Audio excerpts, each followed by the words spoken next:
Hey, it's Z. So, I'm probably going to make some people mad with this video because I actually support the Creation Club. So, I'll admit, I'm a Bethesda fanboy. The games I really only play are a handful of RPGs and immersive sims. The newest or most exotic stuff I play comes in the form of indie games. But even then, a lot of indie games that I do play still kind of fall into the RPG and immersive sim category, or horror. Still, a majority of the games that are in my rotation have been developed by Bethesda. Starfield 2020, please. With that in mind, I believe I am the demographic that the Creation Club is directed towards. The people who just can't get enough of games like Fallout 4 and Skyrim, they're in dire need of some content.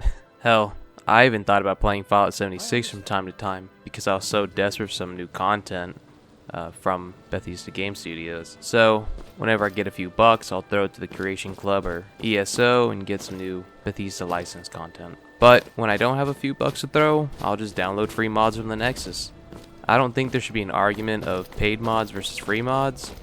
There are plenty of fantastic mods on both sides, and I don't even really consider the Creation Club to be paid mods. However, this is just really the way I see it, but when I play a Creation Club mod, I know it's going to be implemented with the vanilla game 100% in mind. Sometimes it'll change mechanics of the core gameplay loop and world. Now, that's not a bad thing. Well, I mean, the CTD part is, but what I mean by that is that the Creation Club to me feels more like downloadable content versus a simple or complex modification to the game. Modifications in of themselves mean that changes are made, so the Creation Club doesn't really change a whole lot. It more so adds things in, which I guess you consider a change, but it's like on a different level from Frost, let's say, for Fallout 4. Now you might be thinking, oh, well, there are plenty of armor mods that don't change anything, and even if they did, what's so bad about that? My answer is there's nothing wrong with it.